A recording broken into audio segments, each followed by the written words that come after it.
Clackamas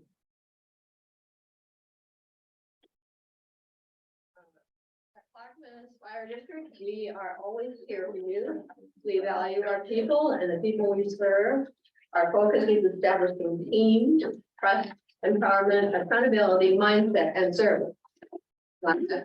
If you are attending here, please sign in and the seat is there next to the door. That's everybody, no exception.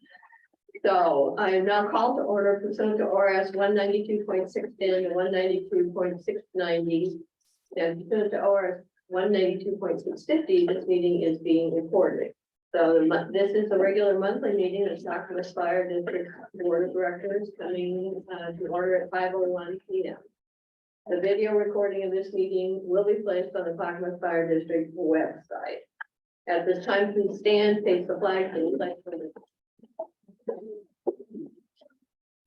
I pledge allegiance to the flag of the United States of America and to the republic one nation under God, indivisible, with liberty and Changes to the agenda. Chief Brown, are there any changes? We have one small change under R1C. There will be no report from Chief Devers. He is out of town. All right, approval of the minutes of February 27th, 2023 regular board meeting. Does any board member have any comments or changes to the minutes? Hearing no changes, the minutes for the regular board meeting on September 27th, 2023 stand approved as read. At this time, I will call for statements from citizens regarding district business. Basically, we get any And yes, from resident John Kilstrom. Okay, John.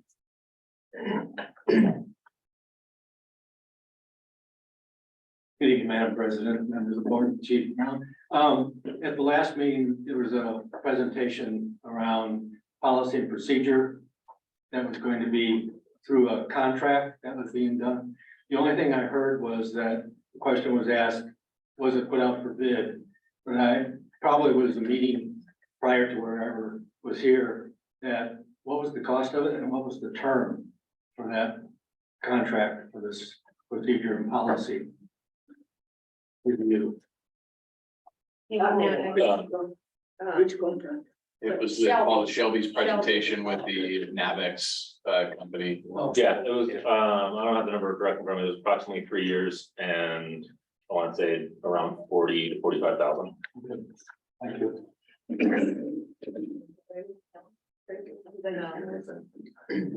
And there were 3 bids. Yeah. No further. Correct, yeah, no further. Thank you, Jason. Okay. Action items, B1, request board approval of resolution 23-02, adopting and appropriating a supplemental budget for fiscal year 2022-2023. Financial Officer Whitaker. Okay, thank you. Good evening, everybody. Board of Directors. So, thank you for hearing this item. I thought it was a good time to update you on the current year budget and to do this supplemental budget just because it looks like, we're on pace to spend roughly, $2 million more than was originally budgeted. So I thought it was good to make these adjustments now, although we certainly could have waited until closer to the end of the year. I put together some quick slides just to provide an overview of what we're asking you to do today. So if we just go to the next slide, Tracy, that'd be great.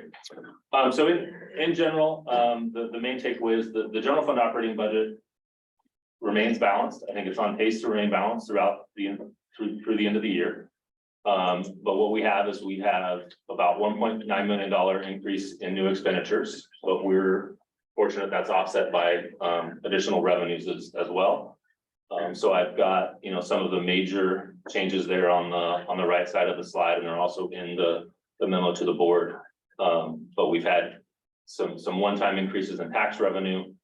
As we've talked about before, interest and investment revenue income is coming in higher due to the higher interest rates. And then we of course had our wildland deployments over the summer that we get reimbursement for, as well as some extra GEMT revenue. So that accounts for most of the 1.9 million in additional revenue. above budget expectations. And then we have higher expenses, as you've seen in the monthly, finance reports. Overtime and ops replacement has been trending ahead, of where we expected it to be. So we have to make an adjustment for that. Currently it is 8% below where it was last year at this time. But we had expected a larger decline than that, and haven't been able to achieve it. For a few reasons. We thought leave usage would be less this year than it was in previous years, but it's actually almost been exactly the same. We haven't seen that decrease.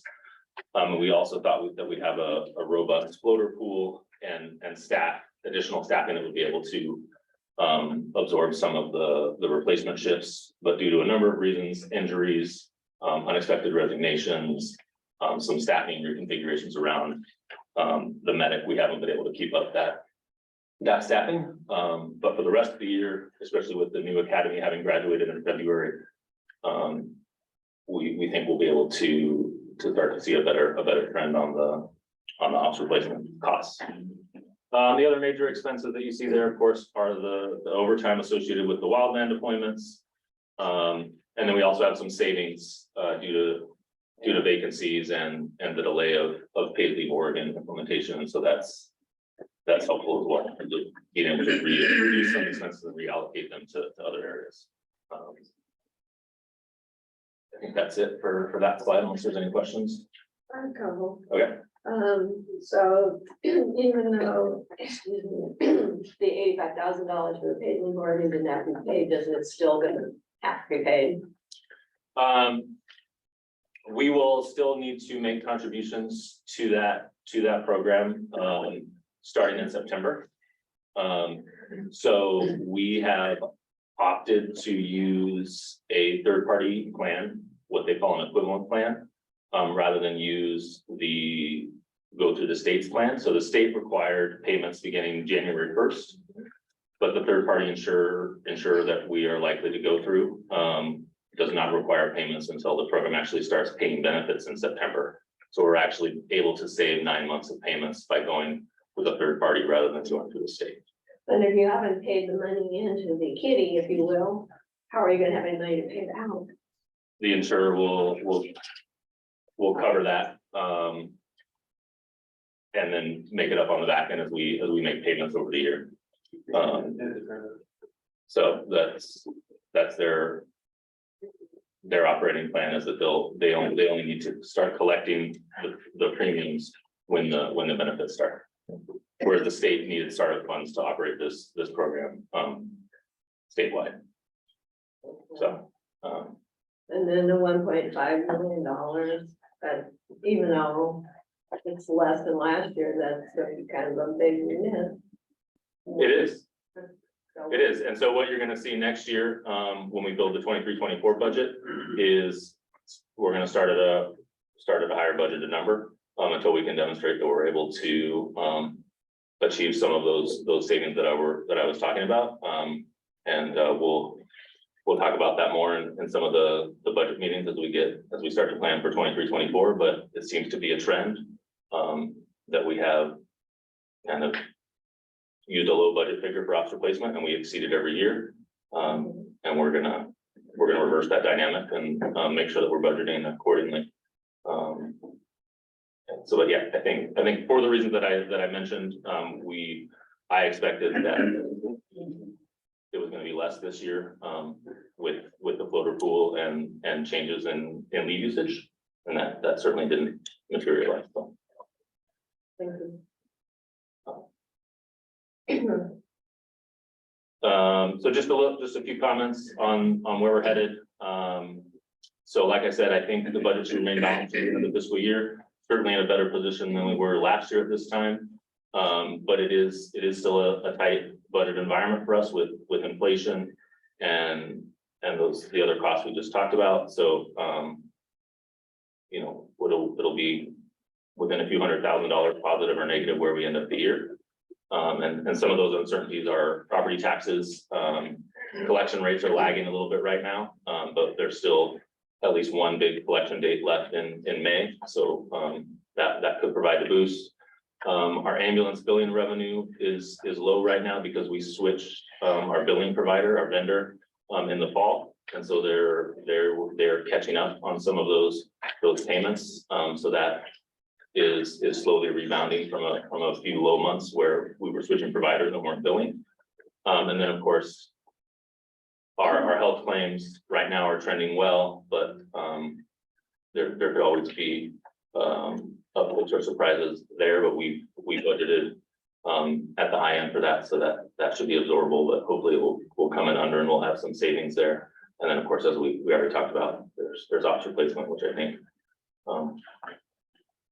should be manageable with the staffing levels we have now. So and then if you can go to the last slide, Tracy. Just there are some other changes proposed in the supplemental budget you have before you outside of the general fund. Are just to recognize some new grant awards and the expenditures associated with those. Currently, when you adopted the budget, the only thing we had budgeted in the grants fund was the apprenticeship program. And since then, we've had a few other grants that have come through, and so we want to budget for those. And then in the capital replacement fund, we're proposing to transfer some budget authority from the general fund to cover the Fuller Road property that was purchased, and the computer purchases that were made instead of leasing.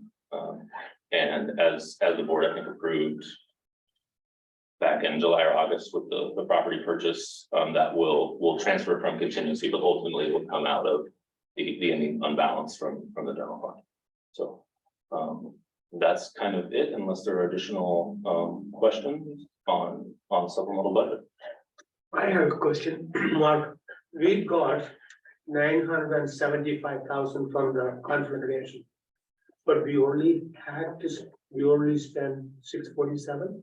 So that's profit margin we have. Yeah, that's I hesitate to call it a profit margin, but I'm sorry, that's wrong. Yeah. It's kind of a surplus, right? So they pay us for our apparatus. You know, if someone This is strictly labor, or is it we have taken the apparatus cost into that 647? They pay us hourly for the vehicles, for the apparatus. Yeah. They pay us hourly for the vehicles, but we still incur the cost for maintenance, repair Yeah. of those vehicles, which you don't see reflected in the 647. Oh, Right. okay, That's not reflected in the 647. I'm sorry, I used the wrong word. You're good. Private business in a margin, profit margin. But yeah, so there are some costs associated with the vehicles and Which is the not that come out of reflected. our fleet budget. But yeah, there are some savings to the district because, for example, when someone deploys, we no longer have to pay their regular salary either, because that's now covered by OSF. Thank you. No. Okay, do I hear a motion for the board to approve resolution 23-02, adopting and appropriating a supplemental budget for fiscal year 2022-2023? So moved. I'll second. Moved and seconded, Jess, would you please call the roll? Jay, Yes. Marilyn, Yes. Jim, Yes. Chris, Yes. Thomas. Yes. Okay, thank you. Other business, no action is required. OB1, board committee and liaison reports, interagency committee, you have a report, Jim, Tom? We had one Gladstone IGA meeting, and they are expressing gratitude for the fantastic service Clackamas Fire is providing. The citizens are very happy. In fact, the City Council of Gladstone sent a letter to Sandy, City Council, complimenting about the performance. The last, has it been a year? It's been a year, no, it'll be a year in May, so Okay. close. So they are all so appreciative of the service, overall service, not only the emergency services, but also other community service becoming part of the community. So they wanted to let the Sandy Fire District know, and Sandy City Council know, that if you are getting into arrangements with Clackamas Fire, that's a good thing for your community. Just so happens we have. I know, I saw Carol. Carol, yeah. That's. No, yeah, I was amazed that they did that on their own, and it was a very nice letter. Yeah. That they did to reach out like they did. So. Okay. Any questions for them? Okay, OB2, board informational updates and comments. Anybody have anything that they want to share? Hearing none. Division reports, Chief Brown. Awesome. Okay, just a couple items to share. First and foremost, as I don't know if you saw the news article or Facebook, social media, or watched the news, but we had firefighters from Station 16 and 17 arrive on a medical call where they noticed that the ramp for the homeowner was in really bad repair and was dangerous for the homeowner, and she utilized that as her primary means to get in and out of her home. And they took it upon themselves, reach out to a local construction group, got some supplies donated, and swept it away, fixed it, added stabilization to the porch, and then put roofing material down for traction so that she wouldn't slip.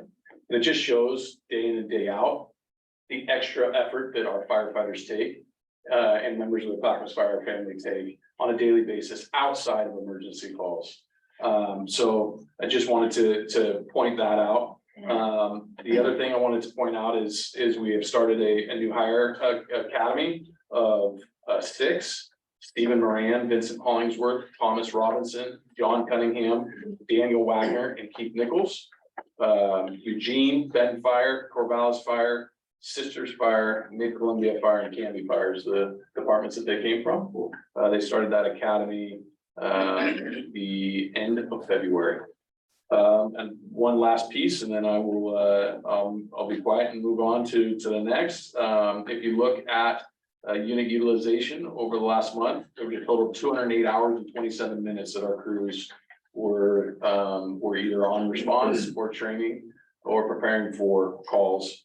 About 33% of their time were utilizing that. So it's just some data sets that we're collecting based on feedback we've gotten over the years to try to show some unit utilization. So that's all I have. Any questions? I'd be happy to answer. I saw the both on the internet and on the network about the firefighters repairing. It was very nice. And he was extremely appreciative, and I thought, especially the television people were very impressed. Thanks, Marilyn. Okay. Thank you, Chief. Assistant Chief Stewart will now give an update on the Office of Strategic Services. Yeah, thank you, Madam President, members of the board. Just a few highlights this evening or updates. One, we've had Matt Amos working in strategic services for 15, 16 months. He has moved back to the fire marshal's office after they had a vacancy, moved some staff around. So he's vacated his current position with me at the start of the month here. So he gave me a draft SOC. We'll be continuing to work on that and we'll get that to you shortly. With that, looking at IT pieces this last month, as Sandy has continued and been finalized, we've been working to make sure that the computer IT piece is smooth. So working with Nanette, Sandy, we've identified what their systems are, what we need to do from the networking pieces to station security pieces. So that's been a positive thing. Speaking of stations, it makes me think about facilities, 2 pieces there. Station 22, and Thomas and Jim know this, we're looking at the end of May after the election to do an open house for that station. And I shared it this morning. I don't think the ops chief knew this yet. But Jed Walken, one of our retired firefighters, is doing the kitchen table for that station. If you know Jed, you know his woodworking skills and his care and passion for stuff. It's going to be a showpiece there. Excited to see that. And then I know facilities has been busy working on a number of items, including still working through PFAS stuff and concrete repair at the training center, but I'll let Chief Huffman touch on what he wants to highlight there. And then lastly, from the board perspective, SDAO has released their new best practices program for the year. Just a couple of things from that. So this again is the 10% credit. I would say the high points of what we get credit for this year, or we'll be working to get credit for. So you folks, as well as the organization, belong to the Oregon Fire Chiefs Association or the District Directors Association. So we'll get affiliate organization membership credit of 2%. The emergency preparedness plan, there's a 2% credit for that. So staff will be reviewing that to ensure that we get the credit there, as well as our emergency plan checklist, which is 2%. There is one member of the district who must complete online training for safety management, emergency action plans. I've already started that. And then the last piece for the last 2% is one representative must review the business preparedness 3-step plan on the Oregon disaster management website, which I have done. So we'll be compiling a couple pieces to feedback that back to the board. But your involvement and engagement with SDAO, OPDA certainly appreciated, but this is mainly a staff piece, and certainly happy to share and involve. That's what I have. Happy to answer any questions. Questions for the same? Okay, thank you. CFO Whitaker, an update on the Office of Financial Services. Okay, good evening again. So the monthly financial report starts on page 21. If anyone has questions on that, I'm happy to take them. Other updates from finance. So we do have 2 positions on the budget committee that expire this year. So we have put out a request on our website for social media to recruit new members or for existing members to reapply. So we'll probably have an update at the April board meeting for 2 to fill those 2 vacancies on the budget committee. And then with the budget coming up, the tentative plan, and we'll try to solidify the calendar for you soon, would be that our first budget committee hearing would be May 23rd. So roughly a week after the May election. So we've had time to have to get a proposed budget to you in the budget committee and then review it at that first meeting. And my only other update would be, I think we mentioned last time that we applied for the 2023 AFG grant for new radios. We also finished last week, thanks to Chief Stewart and Chief Mulick and Michael Wong, a application for the safety grant. So we have those two grant applications that have been submitted. So I think that's it, unless there's questions for me. Do you know what you might expect to hear on the grounds? I think the window they give is anywhere from June to September or something. So I would guess the fall at the earliest. Not in time for the budget year. Not in time for the proposed budget, and it would have to be a change. Yeah. Any questions? Okay, thank you. Division Chief Hoffman will now share an update for the Office of Emergency Services. Thank you, Madam President, members of the board. In the absence of Chief Mulick, I just wanted to report for him that he's been really busy preparing for levy informational meetings that have been going out and meeting with the crews for that. And also overseeing some of the training divisions, apparatus operator academies and training that have been going on in that process, which has been really busy. And personally, I found it really professionally presented. I haven't been involved in something like that in a while. It was really well done.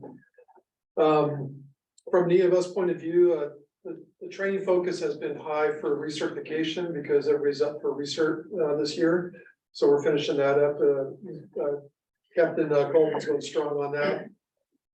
We're also really ramping up the county ASA contracts subgroups, working on the new contract amendment for ambulance transport and more generally EMS care in the county and how we're going to move forward. So I'll give a meeting to the EMS committee for the board at our next meeting on details. From a facilities point of view, Chief Stewart mentioned the PFAS contamination. We plan to come to the board. It's hopefully next meeting for a concrete replacement plan for that was budgeted for this year. Those contamination issues have been challenging, and we're trying to be mindful in how we're testing and how we're going to deal with this when it's a contamination issue that one is nationwide, and we're not sure what the outcome and responsibilities are. And so we're trying to get ahead of it without spending too much money and fix the issues at the same time. If that makes sense. It's kind of challenging, but we're on the right track and we're doing some good testing, and I believe we're making good decisions moving forward when we move forward with the concrete proposal. And that's my report for tonight. Can I just add one thing? Thanks, Rick, for that. And Chief Mueller is gonna be really frustrated with me, just so you know, that I'm sharing this because he won't share it next. But I think it's important to talk about for this month. This weekend, beginning Friday, everybody knows change of weather, right? We started to get sunshine Friday and Saturday, really good weather. The crews went on 5 brush fires, one of which was a 20-acre brush fire. And that began, Andrew, your shift was at about 9 o'clock in the morning on Fridays when it started for you. There was 26 miscellaneous fires, which were typically burn piles that started to get out of control. We're just one engine company, so it didn't ramp up to a full brush fire. But our crews were busy fighting, whether it was apartment fires this weekend, residential fires, or 5 working brush fires. So it's important to remember we've had rain come in. It's still dry and things are burning.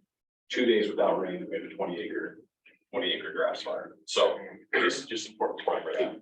So last week shift, so 6 days ago, 5 days ago, whatever it was, Sevens came into Barton to, because everybody else was out to deal with a large burn pile that got into the trees. And yesterday I went by and talked to Melanie about it, because she ended up shooting down there, but yes, it was interesting to see that Sevens had to come all the way to Barton because nobody else was around, so. I believe I talked to Andrew in that afternoon, and they've been just running all day long. So Were you there? Not in Barton one, but I was at another burn pile that got out of control. Don't worry, I saved you when I took care of the neighbor's fire. thank you. We have a city guy who moved in next door and decided that after all winter long stacking the branches underneath kind of the trees so they wouldn't get all wet. Oh, yeah. You shouldn't just light them there. Didn't It's just gonna have to- Didn't do that. I got one more thing. OHA dropped the mask mandate as of April 7th. Is that gonna affect the district? Oh, Bigger than that too. Just in public meetings like this, for sure. Facilities will have to look at how we're gonna address that as far as meeting rooms, but from an EMS point of view, we're still waiting for the final ruling on all aspects of how that's gonna impact us. Talking with Dr. Turner, we'll probably still continue the mandates for certain EMS calls that frankly, we did that prior. So we're really looking forward to that change. in my group with Multnomah County, talking to Dr. Jude, he said that the hospitals have all got together and we're gonna keep the mask mandate in place for hospital. And then his marching orders in Multnomah County are still multiple on the respiratory calls, but other than that, Trying to look what Heather Post sent and OSHA's putting in a temporary tool to reverse much of their mandates as well. So I was trying to find that real quick. and that's gonna affect public meeting stuff too as well, or the. No, I think that's gonna affect, it specifically was our rule, the fire and first responder and nurses, like all of those, that's what it was referring. Okay, Trying to find it. okay, that's fine. I spur of the moment question. Thanks. Okay, thank you. Shop Steward Gordon will now share an update with, from 1169. Evening, Madam President, members of the board. So I just have a couple of updates. We're currently in the middle of the local 1159 fitness challenge, which is going well. Chief Brown over there can attest to that. I think it's going well for you. There's a backstory. So we're also heavily working on with our PAC on our levy campaign. We finished 2 of our letters for the voter pamphlet and letter arguments in favor, as well as orders and yard signs, and we're working towards all of that stuff. So also we helped the fire district with grant review for a safer grant, which we sent back to our folks in DC who took a look at it and offered some suggestions, and I think were pretty helpful. So yeah, that's the extent of my update. If you guys have any questions, I'd be happy to answer. Chief Running rebuttal. No, he's right. So I got nothing. Thank you. Thank you. Thank you, Andrew. Okay, volunteer coordinator Cordero and President Carney will now share an update from the volunteers. Thank you, Madam President, members of the board. At station 12, we had 13 to 28 nights, station 13, 2 to 28. Station 21, we had 4 sleepover and then covered from at-home response for people 10 to 28. Over the course of February, we really focused on hose, starting with flow and move, which kind of built on what we did. Funny thing is, Chief Taylor came out at the culmination of our drill in the middle of February and acted as an instant command, as both Sandy and Clackamas volunteers were doing full company evolutions, and added a great dynamic to that drill with follow-up. Hey, this is where we could be better. This is where you could. This is where you excelled greatly, and these are things to keep in mind. It's always great to have career personnel and people with Chief Taylor's experience come in and share their insights. We did EMS skills in the middle of the month, and just like everybody else in the organization, we're in the middle of the research process as well that Captain Cole is going through. So we did skills checkoffs there. And then 2/22 was one of that crazy snow days. We canceled drill and just did a video online drill at that point. Currently our staffing is still relatively low, but we have the 16 in the academy that we're highly anticipating coming out and joining the forces. If you have any questions, I'd be glad to answer them at this point. So is that how you hope to fix the problem of the attendance at the station? Well, so I guess if we didn't train volunteers as well as we do, they wouldn't be hired by Clackamas or the Clackamas Apprentice Program or TV fire. it's Walton Valley, Kitsap County. We just lost one last week to Longview. So we have created a program that has fed a ton of agencies. I think we're getting aggressive in our hiring processes and offering processes from an HR standpoint and administration standpoint.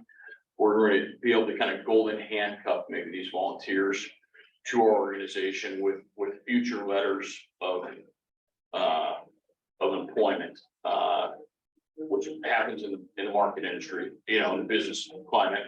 Before you graduate, hey, you come work for Deloitte and Touche, and they get you tied up so nobody else can steal you in the marketplace. And that I think our administration is trying to take steps to do that so we don't lose these investments that we've made. But I mean, my job, one of my jobs, I feel like, is to help people achieve their dreams. And if that is getting a full-time job in the fire service, I'm excited, but somewhat sad when they leave for another organization. But I'm excited for them personally. So, and we'll be running another academy to get kind of back on schedule. We got kind of off schedule because of COVID and the anticipated apprentice academy. So we'll have another academy in the fall. So by the end of next year, we should be towards full staffing if we don't hire everybody out of them. So It's a problem. it is filling the funnel. It's going to be a constant challenge, and we're looking at relationships with North Clackamas School District and reinvigorating the Explorer program to kind of just bring that funnel as wide as we can, as young as we can, to inspire people to pursue a career in the fire service. So those are things that are percolating in the background that will probably take effect in September somehow. So. Yeah. Okay, thank you. Thanks, Ryan. President Carney. Brian. Thank you, Madam President, and members of, excuse me, members of the board and chief officers. First, instead of reporting to you, I'm going to ask you. You all received, I believe, according to Director Cross, a report on where the foundation's funds were invested and what have you. He sent us an email. I forwarded it. Yeah. Right, I totally believe you, Jay. What I'd like to know is how often do you want that? Do you want it once a month? Do you want it once a quarter, once a year? Because what happened in the past, I believe Director Searing has asked for it. It wasn't my responsibility at the time you were asking. But it is now. So I guess I'm asking all of you, what can I do to service you better with regard to that report? Yes, sir. This is a voluntary service and I don't want to really overburden the treasurer and this you with more paperwork. Once a year is enough for me, unless we have something that we need, we can request for that. I think the natural time is probably the once a year, the same time that you come to us with the budget proposal. Yeah. And then That's just fine. present the balance sheet in addition to the P and L and we're good. Yeah. Yep. Yeah. I think that'd be great. Yeah. The foundation, this last month, participated in the, we call it the Seattle stair climb. It's actually Tacoma stair climb for leukemia and lymphoma. We send 2 volunteers up there who do bottle changes at the midpoint so that the participants from Clackamas can have fresh bottles. We did that again this year. And in addition to that, the foundation, the association made a $500 contribution to the charity that was sponsoring. One thing that happened in it, this did not involve Clackamas, but it was right in front of Jack Tans at Clackamas as a port volunteer. This is Jack talking, a younger looking career member had a cardiac incident and had to carry him down 6 flights where they could get enough space to work on. Jack said he was alive when he left that floor. He doesn't know anything that happened after that. But I only bring that up. First,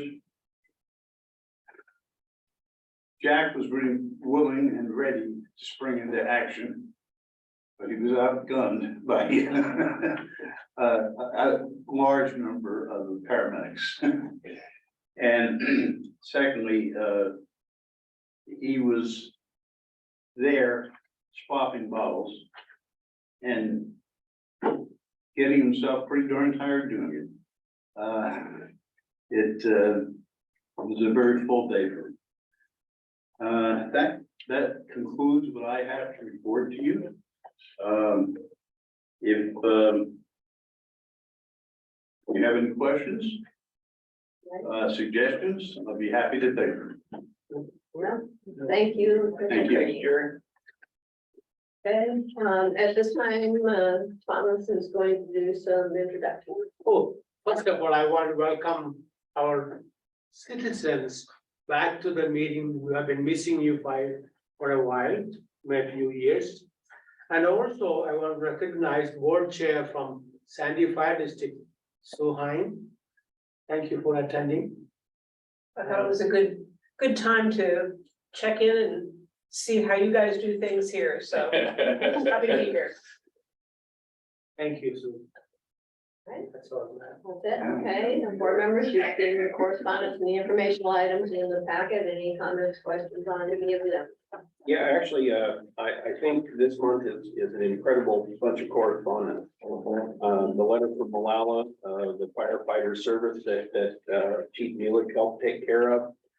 And I can also say, the comments about the Highway 212 and Bartell Road on the 21st of February is about 200 yards from my house. one of my neighbors on the next street over heard the crash, and he said by the time he got out of his house and got down there, 14 was on site and 19 was right behind him. Love it. And also I drove by 14 when they were helping change the tires. And I thought that was just a hell of a nice thing to do. And somebody that just couldn't undo one of those stupid cable hangers designed by an engineer. They supposedly work, I doubt it, but this was an incredible series of correspondence this month. Good job all around. Anybody else? Okay. The next board of directors meeting will be on Monday, April 17th, 2023 at 5 p.m. Meeting will be hybrid with the public invited to attend either by remote video conferencing or in person at this station. At this time, the regular board of directors meeting is recessed at 5:40, and we will be holding an executive session. We'll be reconvening the executive session that started at 4. So if you're attending, well, of course you're attending here. Those in the meeting should please make their way to the lobby while the executive session is conducted. The public is not in attendance at it.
At 6:47 p.m. Okay, in executive session, no actual decisions were made regarding complaints against an employee, the review evaluation, or the information. We are making that decision now, however, in the open session, and based upon the consensus of the board in the matters of Captain Mark Corliss and Lieutenant Kevin Schurter, the board unanimously affirms the fire chief.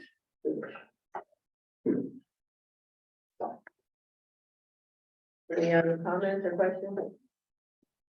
Regular board of directors meeting is now adjourned at 6:48. Thank you, appreciate your efforts. Awesome. It's been a difficult one, but you've been nice to be able